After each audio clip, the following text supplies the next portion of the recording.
going to be writing Nightmarish Beasts and the Invitation of a Child's Heart here, so let's see where we go. Nightmares were never supposed to be real. Kelly knew that. Kelly knew that.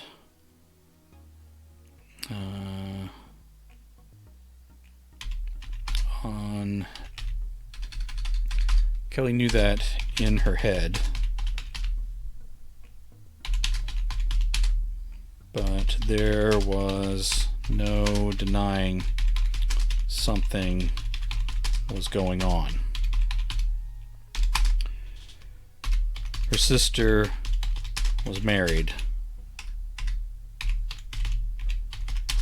and her brother had left for college.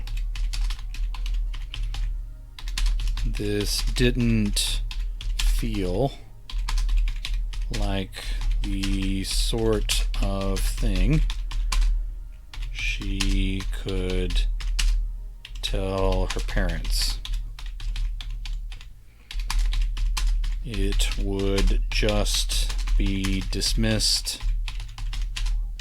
or they would try to talk her out of her crazy notions that she traveled to another world in her dreams. All right. Kelly had Googled every article she could find on dream analysis. Most of the images in her dream life were explained by stress or fear. It was always assumed that the dreams weren't real, say, except for the hippy dippy sites that weren't much help either.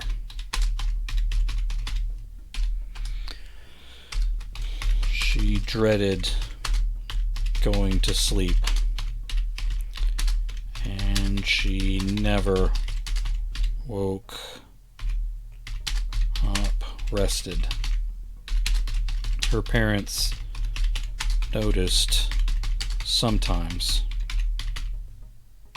saying she didn't look so good, or asking her if she was messing around with drugs or boys. She wasn't, but she sometimes wondered. Alright, she wasn't, but she sometimes wondered which one would bother her father the most, the drugs or the boys. Her problem was the dragon and all the other various monsters from the Nightmare Kingdom.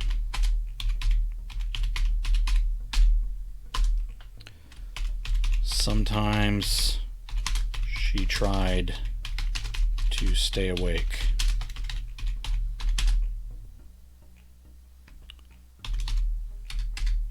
other times she didn't bother.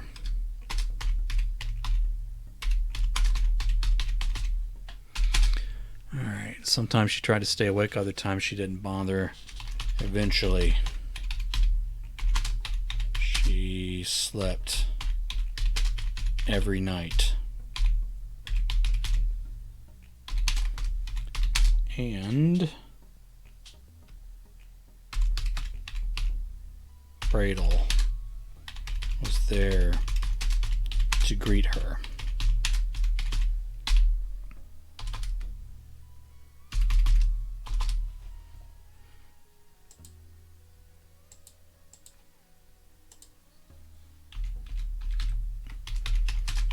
The great beast spread its wings in the darkness over her, where she rose from the edge of the cliff. The wind was cold, was bitter cold, and the stars in thick constellations alien to Earth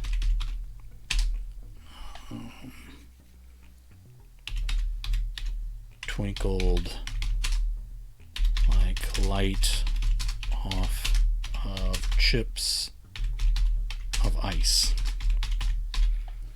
Alright, that is not how you spell twinkled.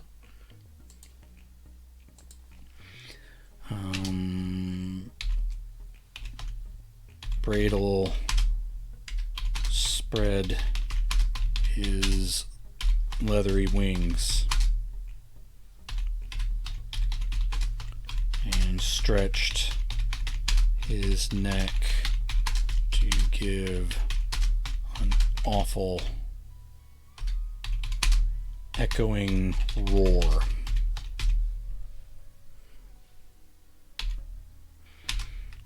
The spines of his armored sides clicked against and away from each other as he stretched. She was confused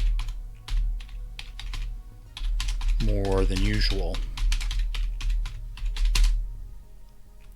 It was almost always daylight when she awoke in this place.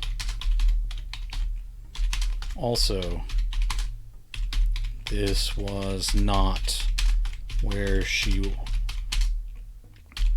left from when she'd woken up back in the real world this morning.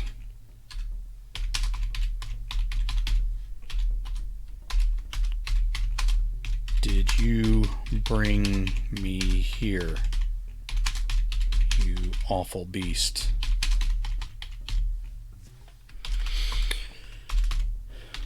Bradle just roared again.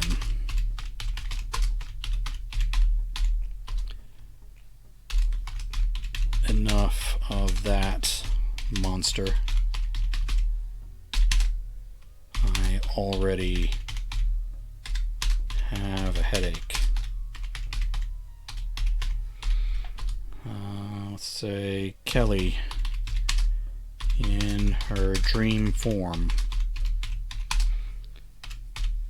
adjusted the plate mail. Let's say adjusted the straps of her plate mail armor. She checked her side and found her broadsword still sheathed there.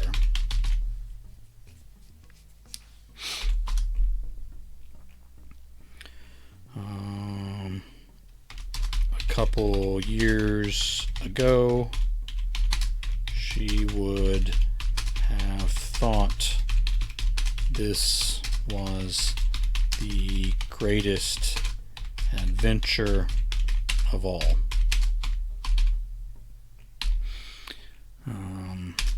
The reality of a world full of monsters and violence stole much of the magic from a land full of dark magic. Alright. Bradel finally knelt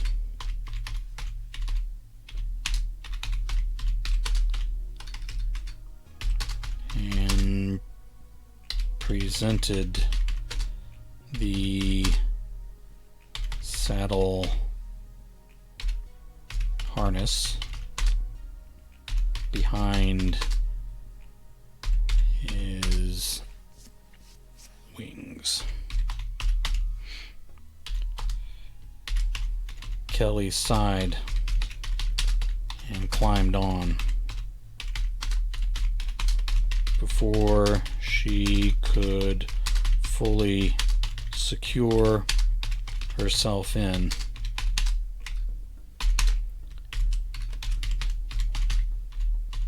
Bradel leapt into the frigid air and plummeted off the cliff into a canyon far deeper than any on Earth. Maybe deeper than any in the natural solar system.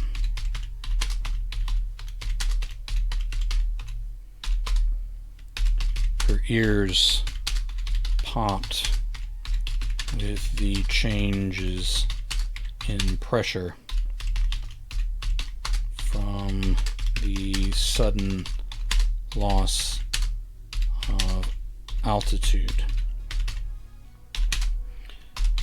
But her focus remained on holding herself in place to avoid falling to her death.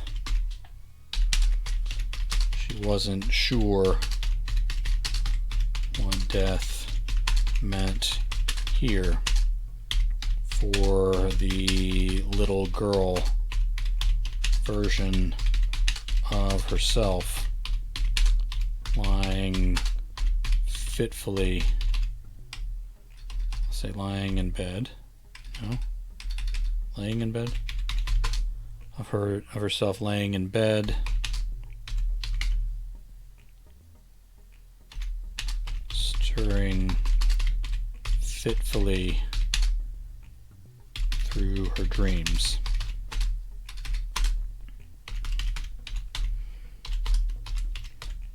Bradel finally used his wings to power himself forward. It was still hell to hold on, but she took a moment to secure herself between lunges of flapping wings. The dragon gave one burst of flame that lit up the rocky landscape below. Then the beast picked up speed.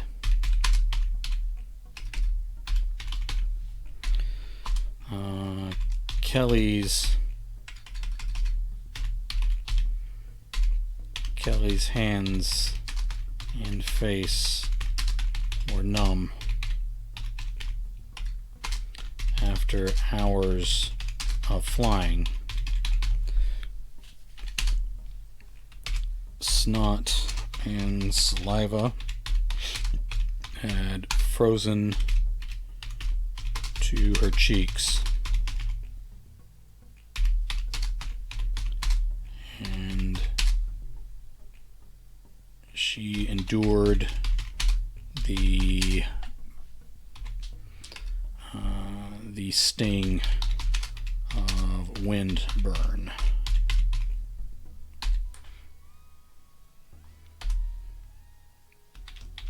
As light broke the horizon in the direction east lay in this world,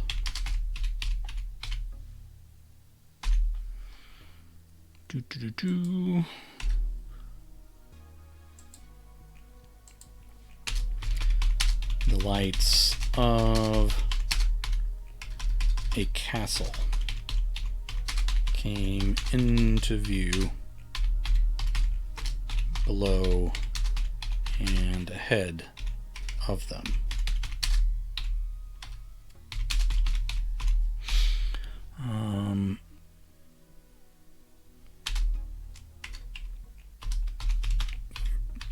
Bradle dove toward the walls.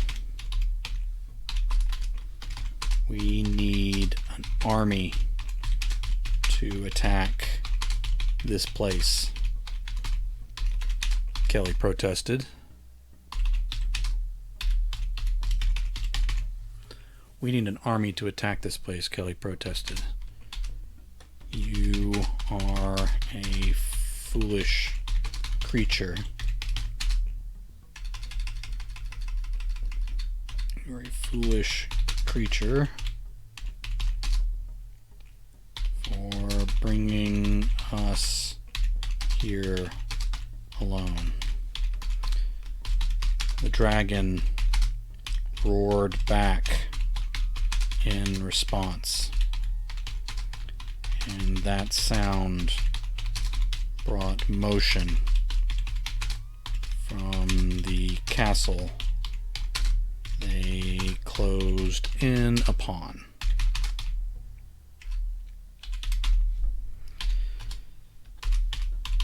Kelly cursed.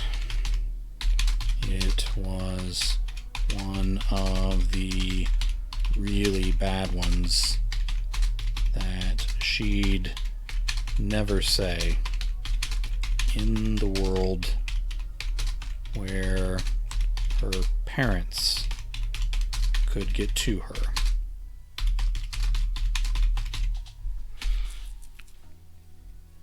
Alright. It was the really bad ones that she'd never say in the world where her parents could get to her.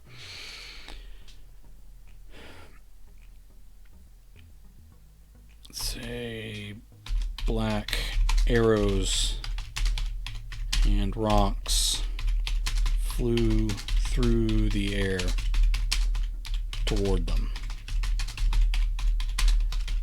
As they drew closer to the castle, the near misses grew nearer.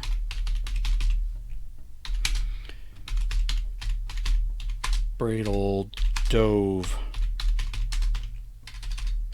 and rolled to avoid the swarms of sharp projectiles.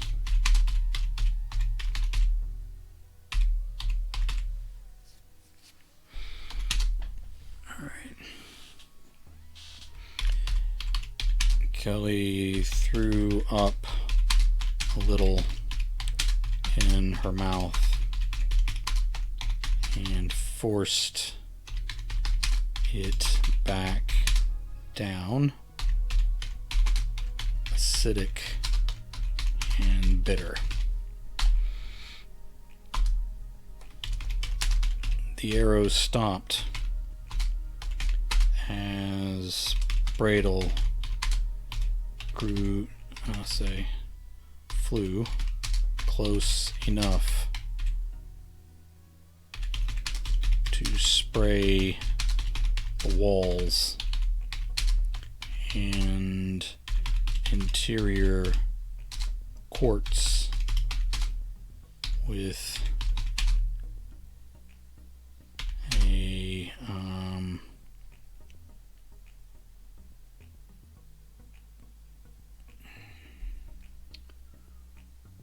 a spread of fire.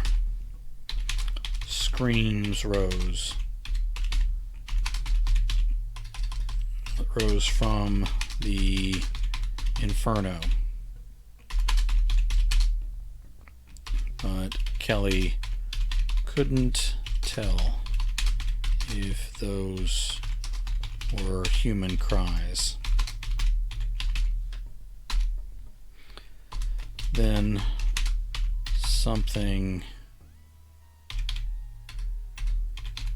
black and serpentine rose on the hot winds and out of the burning light.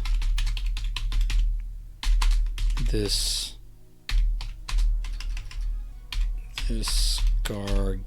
gargantuan beast that dwarfed even Bradle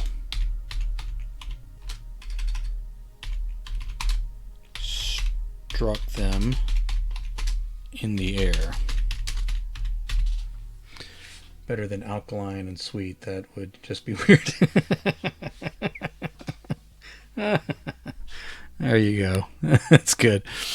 Alkaline is one of those words that I see more often in fiction than I hear in real life. So, like, they'll describe sands in a desert, or the taste of something spoiled, or something like that as alkaline. Stephen King uses the word a lot, and I've seen a lot of other authors use it too, and I'll grab it as well. So whenever I'm talking about a blasted land of some kind, I'll usually throw in the word alkaline at some point. But again, it's not the kind of word people use in conversation ever. It's just a fiction word. I know it has a scientific meaning too, but it's one of those adjectives that authors turn to a lot. This gargantuan beast that dwarfed even Bradle struck them in the air.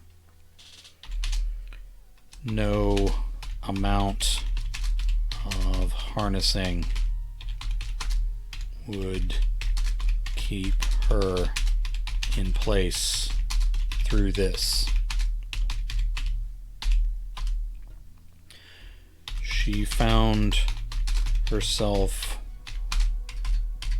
weightless for a few seconds as she was thrown from the dragon's back. The beasts fought one another. The beasts fought one another and sounded too much like giant cats as they hissed and screeched at each other. Then her weight returned, and she fell like a stone. The walls of the castle raced by her, almost close enough to reach out and touch. Right up until the final moment. She thought Bradel would swoop down to save her. The shock of hitting the rocks would never leave her memory.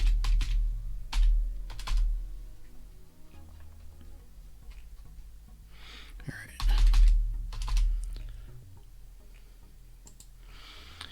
Get Jay to tell a fun fact. That sounds good. Let's get that going here. All right, leave her memory.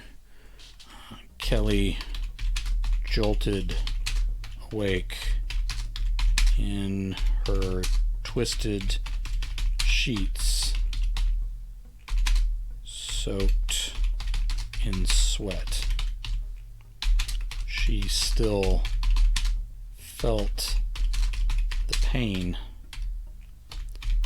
of striking those rocks under the castle.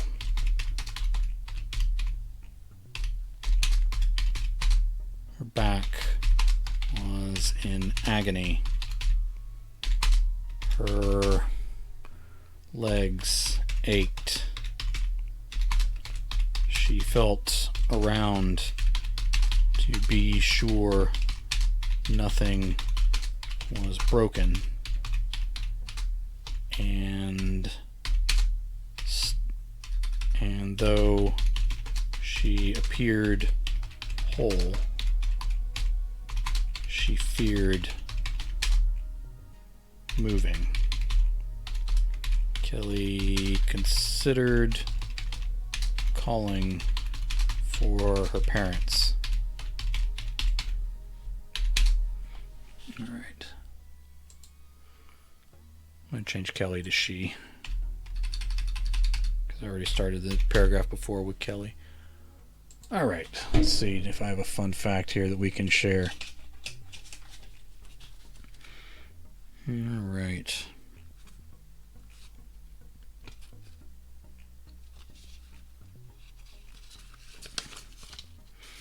All right. One fun fact that kind of relates to this story. I'm afraid of both heights and confined places. Now, this is not something that sticks in my mind very often, so these are fears of mine that I actually forget most of the time. The one time I remember is when I'm about to end up in a confined space, or more often when I find myself up somewhere high, like on a balcony or on a high floor looking out or that kind of thing, or the top of a parking garage. My kids are fearless, so they'll like lean over the edge of a railing and look down, and I like my knees get weak, and I just feel it in my stomach and almost need to lay down, and I just kind of reach out and get hold of them and just kind of say, okay, let's back off from that edge a little bit.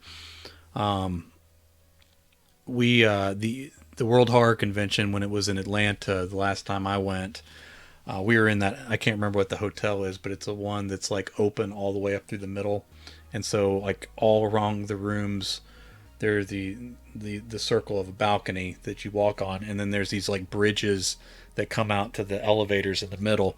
And the entire time I was in that place, I wasn't even on high floor, maybe the 7th floor or something. The whole time I was in that place, it was just this living nightmare for me, walking along those bridges and stuff, because you're just like right off the edge. It's just a complete fall all the way down to the bottom. It was 9,543 floors, like where Luke and Vader fought. Yeah, yeah, that's exactly what it was like. And I remember when I showed my kids Star Wars for the first time, like they were watching all the episodes. We watched them back to back. And at one point, I guess it was my oldest son when he was still little. He's like, I don't understand why Jedis are always fighting on like high places. Like, why don't they just find a flat piece of ground to fight on? Because they're always going to fall off. Yeah, but I hate them. I can't stand heights. I don't like anything about it. I really don't like confined spaces, but I don't find myself in that situation quite as often as high places or whatever. But yeah, that's those are my phobias. Some of them go back to some traumatic childhood stuff that isn't worth bringing up, but mostly it's just I don't like high places, and I don't like being in confined places where I could get stuck. Like all those videos that come up on Facebook of like people like running along the tops of buildings and jumping from balconies and all that parkour and crazy stuff that they do from really high places. Like that makes me ill. I have to click on those and hide them from myself because I can't see them.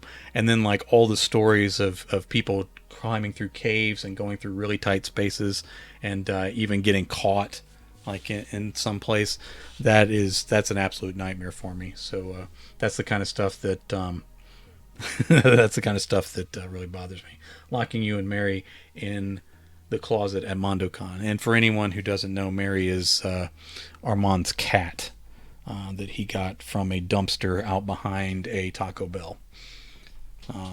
And interesting fact about Armand, he was adamant that he was never going to have a pet. So like I still kind of feel like maybe I'm in an alternate universe. I started thinking that maybe in just previous elections, like maybe this is the alternate universe that people who open wormholes like look through and are like, oh look, here's a universe where Trump became president and Playboy stopped showing nudes and all that kind of stuff. And this is like, oh, here's the universe where Armand is a cat person, so like that would be something we would have joked about in the past, and now here's the universe I live in. So I gotta get back to my own universe and my own Armand. I'll make the best I can of this one, but there's an Armand out there who never got a cat, and that's the one that's more like who I recognize. In a dumpster behind Taco Bell. Did they have a surplus of meat? Oh no, that's terrible. No, it was Shelley. Shelley's. I guess we should have always seen this coming because Shelley is like a rescuer. Now, normally she rescues humans, so she'll actually find a person who needs a place to live and just bring them home and make them part of her family and stuff. I'm telling Shelley you're making fun of her kitten. All right, man. We'll come down on Tuesday for the party when she's gone, and we'll write an apology note or something. An apology party. That's got to be the worst kind of party ever. Could you imagine? All right. Again, feel free to jump in anytime. Don't feel like you're interrupting me. I can write under any conditions. She considered calling for her parents. It was still dark outside. The light of her alarm clock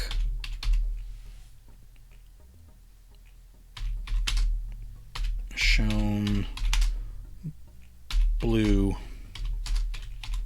and weird across one wall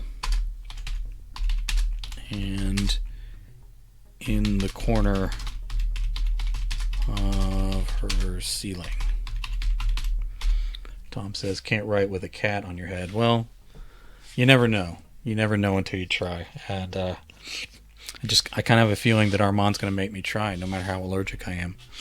All right. The light of her alarm clock shone blue and weird across one wall and in the corner of her ceiling. She could look to see the time, but she still didn't want to turn her neck. I have to stay awake. She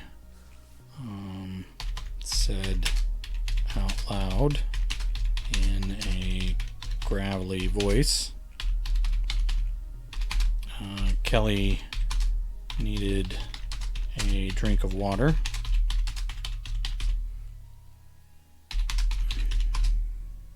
But she wasn't moving to get it. She wiggled her fingers and then wiggled her toes.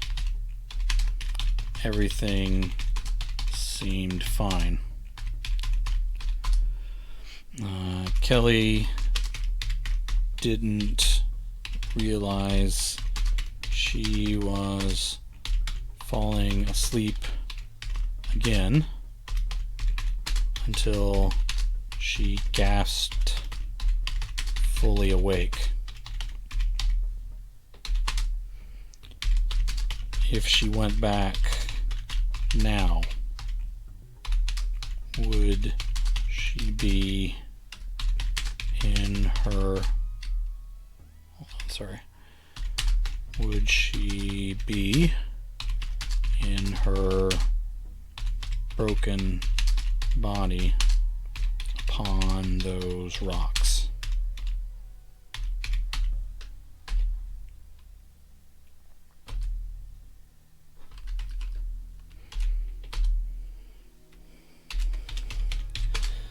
Stay awake.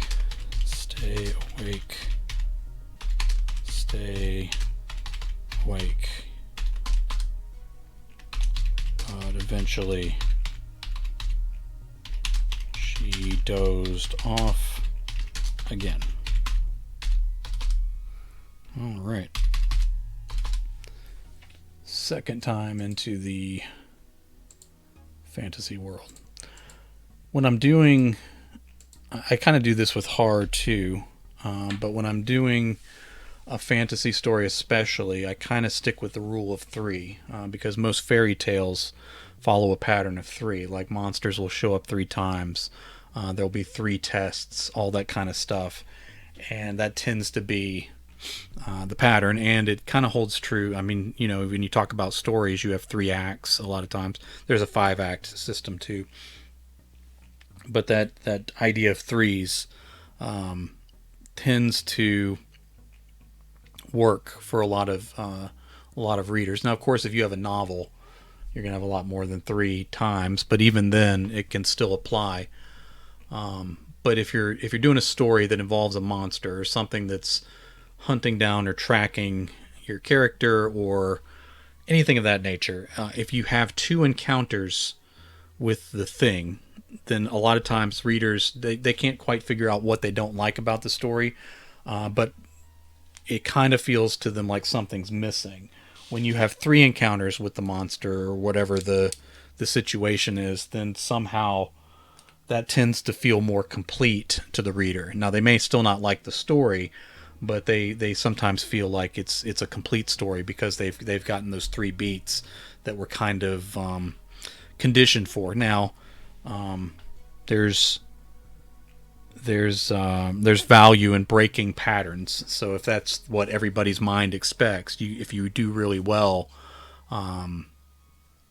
with disrupting the pattern, then there's value in that as well. But typically, there's kind of some reward to the idea of having that pattern of 3, especially if a story leans towards fantasy or fairy tale. And even in a horror story, there can be elements of that fairy tale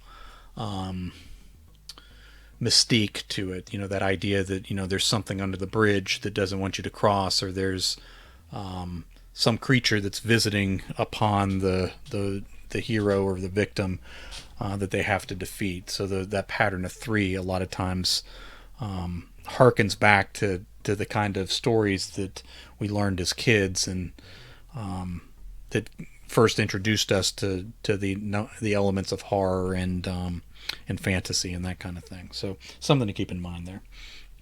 All right. Kelly came to screaming. Her body was broken here.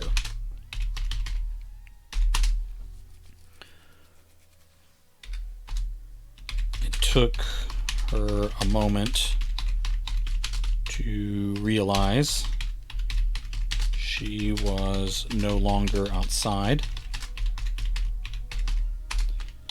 and she wasn't alone in this confined room. All right. Same paragraph. Along the edges of the walls, say the uneven walls, along the edges of the uneven walls, trolls stared out at her with beady, hateful eyes. She wondered if they occupied the castle. If so, how had they convinced some great monster to serve them?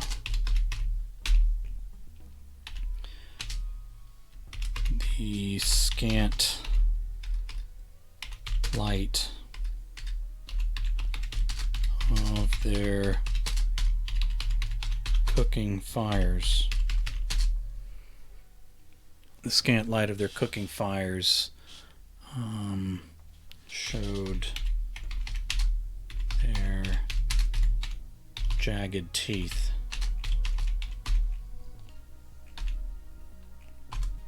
Kelly tried to move, but couldn't.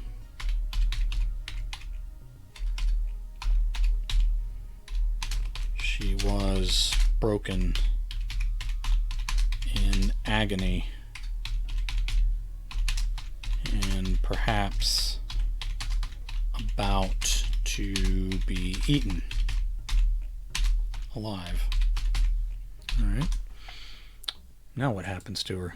As if this isn't enough. Okay.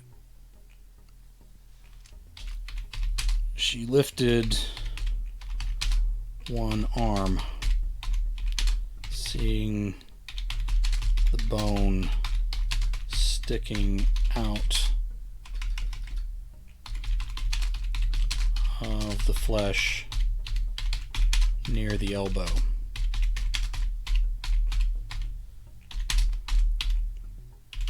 Blood coated her skin on that side,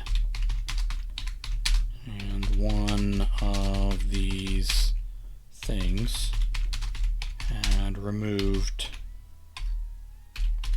most, but not all, of her armor.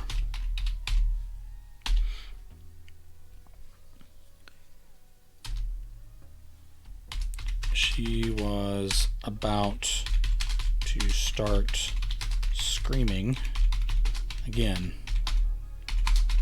but then the bone drew back into her skin, reset itself, and healed over into one solid bone again. It happened so fast that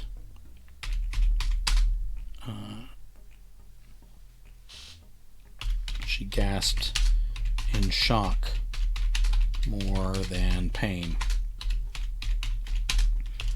The wound closed before her eyes, and her arm straightened. The trolls, watching this, spoke to one another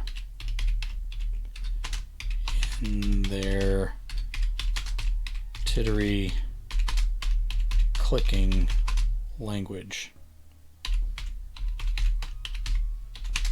She'd always expected trolls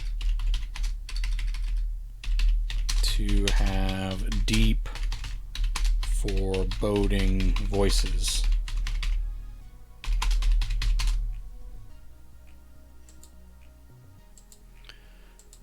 But in this world, they were shrill and headache-inducing. Didn't help that she had bounced her head off of some rocks after an impossible fall. 3 loud cracks accompanied her ribs popping back into place inside her. That hurt like hell. Then one of her lungs re-inflated, and Kelly took a sharp, deep breath.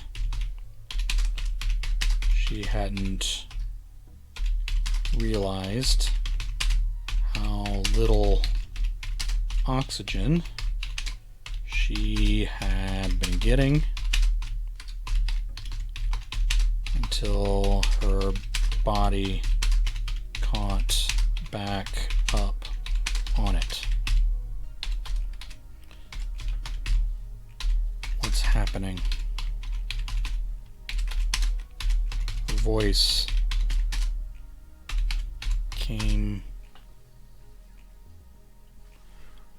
came back to her harsh off the stone of this lair. The trolls apparently took that as an invitation and charged. Clubs, spears, and poorly formed blades came at her from all sides. The small cave lit up with the wave of fire that washed through. The trolls screamed as they flailed about in flames. Kelly screamed too, as she realized she she had ignited as well.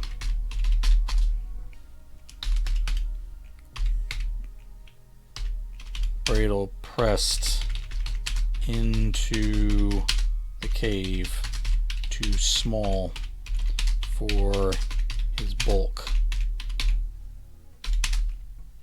Kelly glimpsed deep wounds and purple blood on his sides.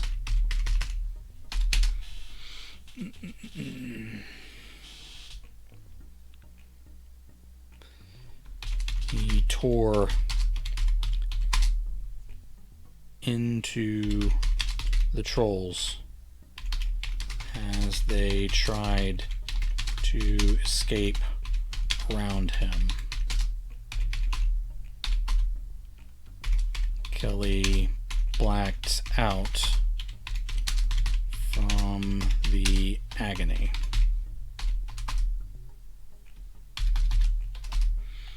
All right, let's take her back. Her eyes opened and closed several times. Her eyes opened and closed several times. It took her a while to realize she was in motion. It took her longer to understand she was inside an ambulance and not flying along on the back of a dragon.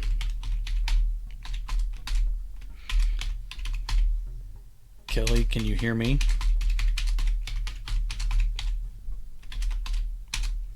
It was one of the paramedics, an adult she did not know.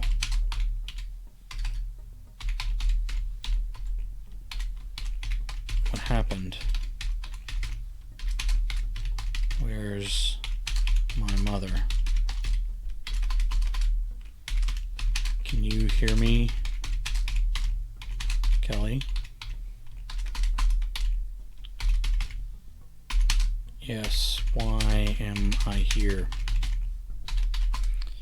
He answered, but his voice slurred and echoed.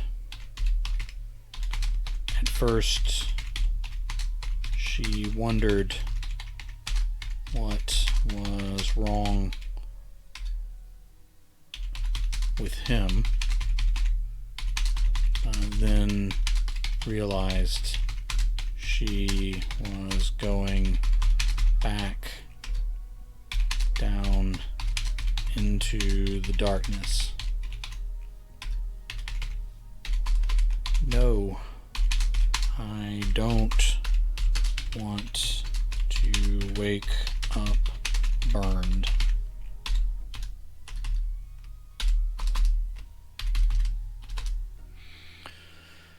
Do. Okay.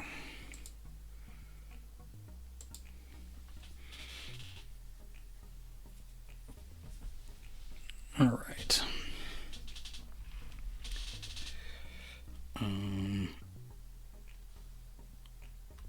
Dead and scarred portions of her charred flesh fell away from raw pink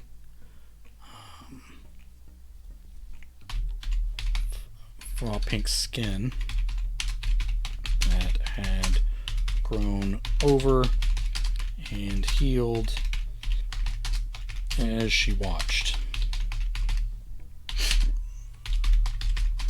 There was no time to relax or finish healing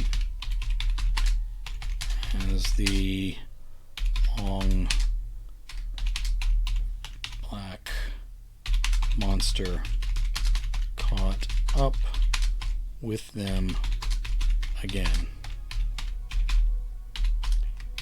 Its skin was slimy and oily.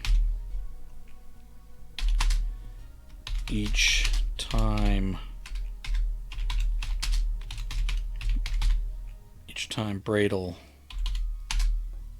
breathed fire over its side, some of those oils ignited with a sickly green glow. But soon the strange flames went out and the battle continued. Kelly gritted her teeth and charged. Kelly gritted her teeth and charged. She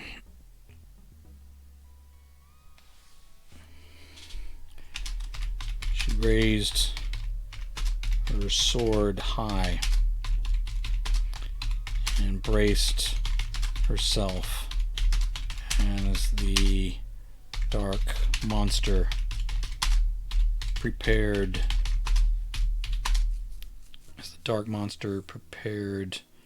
to breathe death upon her. She dodged to the side just as a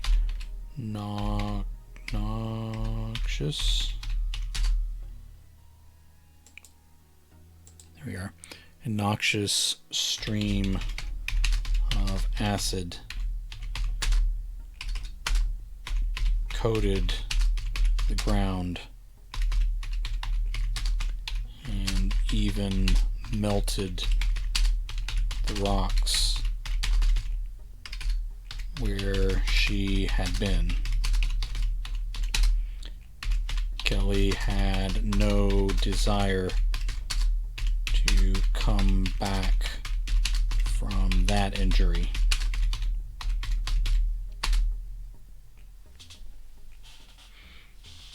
After being dropped, broken, and burned already today.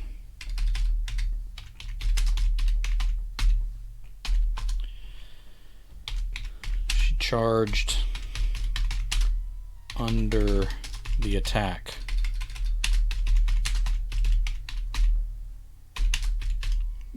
trying not to breathe in the terrible fumes.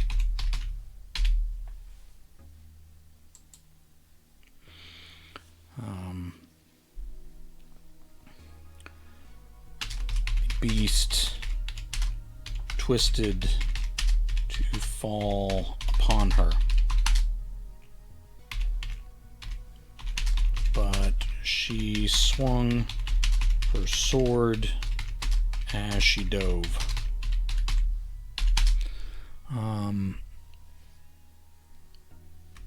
The blade sliced deeper through the ebony monster's throat than she thought it would.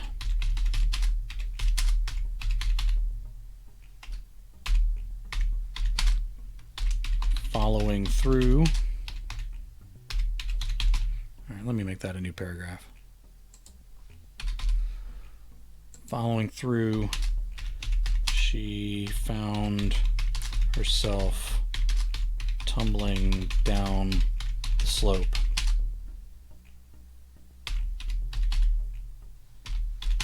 Dark. No, that would be the same paragraph, and then the next sentence will be a new paragraph. Dark blood spilled inky thick from the creature's gaping throat. It started to thrash, and Bradle dove in to sink his teeth into the monster's weakness. The dragon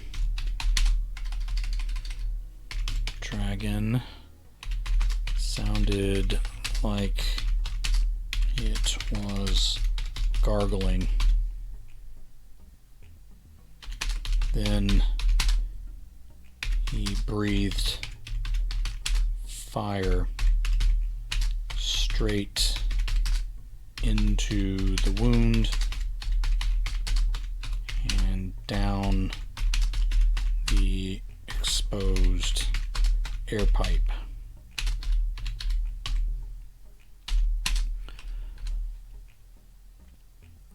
Let's say, okay, Kelly had just started to stand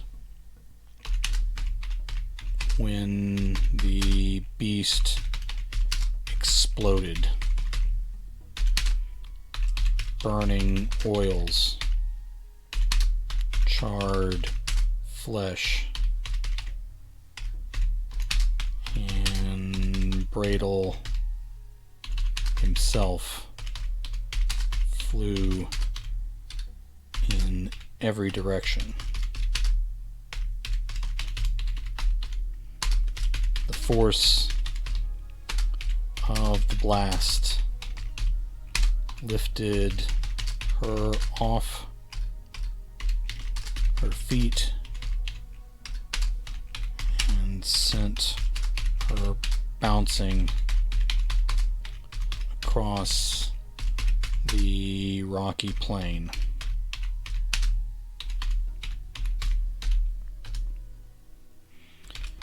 She stood again and found herself not alone. Emerging from the hills and rocks in the distance were more and more nightmarish beasts. Alright.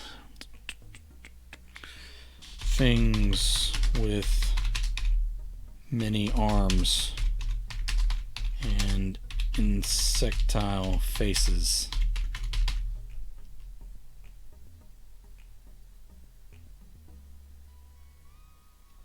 Things with many arms and insectile faces charged toward her. Kelly sighed and lifted her weapon once more. What happened to my armor?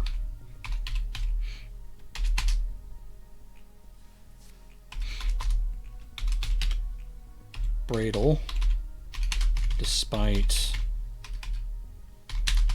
all the damage he had taken, passed over her in the air. and swept the ground in flames. Some of the new creatures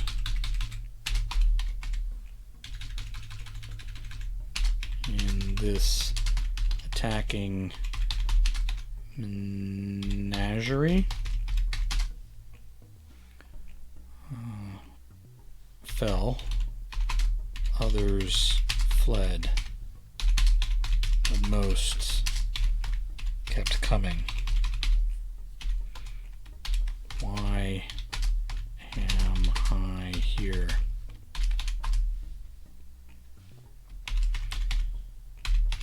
Because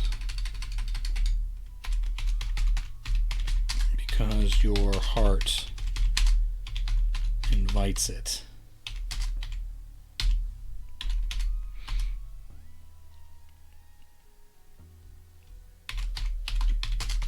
Kelly spun about.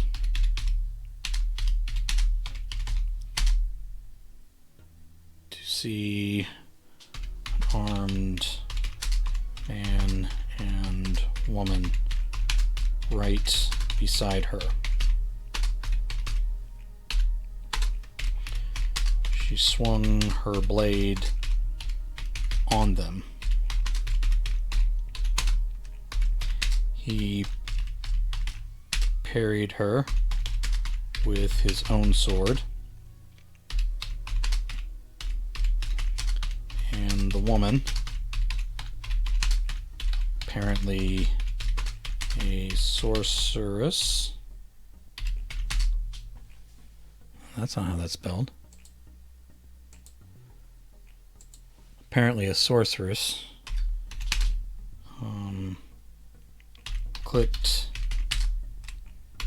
Kelly with a burst of energy, staggering her a few steps away. After everything she'd been through,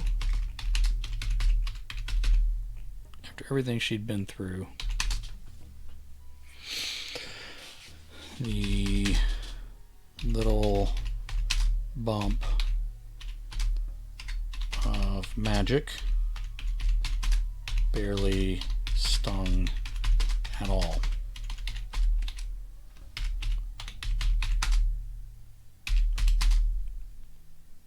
Watch it with that thing, Kelly Belly. That thing is sharp. Kelly lowered her sword at the nickname.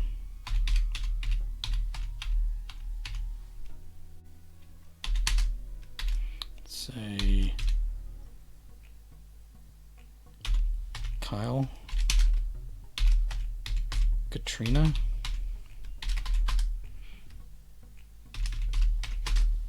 this was her brother and sister in this dream world. How are you here? Are you real? We can explain later. Katrina said. Right now, they're trying to wake you up. You need to go. If I could control it, Kelly said, I wouldn't be here at all. You can control it. said. You just have to learn.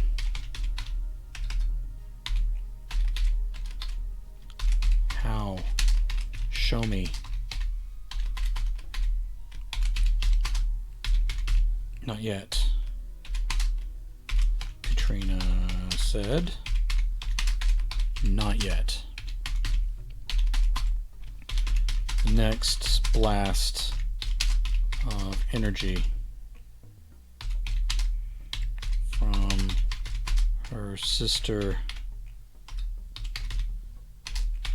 sorceress erased everything Kelly saw.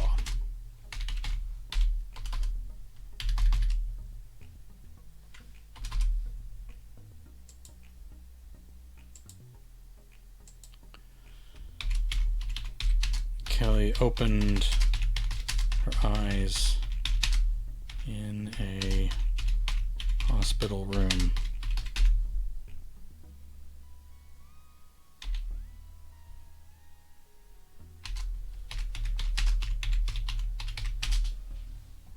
She turned.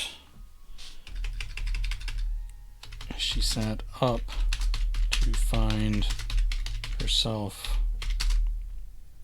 attached to machines and at least one IV. Her brother slept in one chair and her sister in another. They lived far away. How were they here now?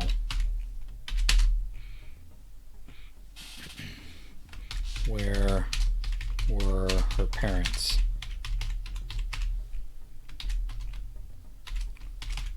Wake up, she said. Her siblings stirred, but didn't wake.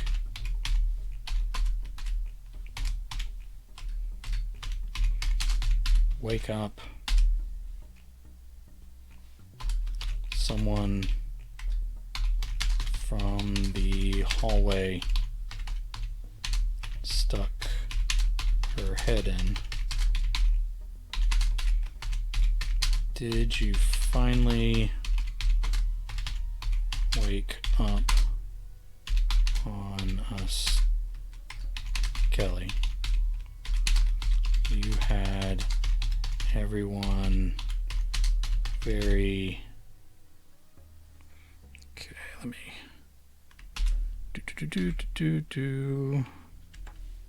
Put a break there. She screamed so loud that her voice cracked and she sounded much like a shrill little troll.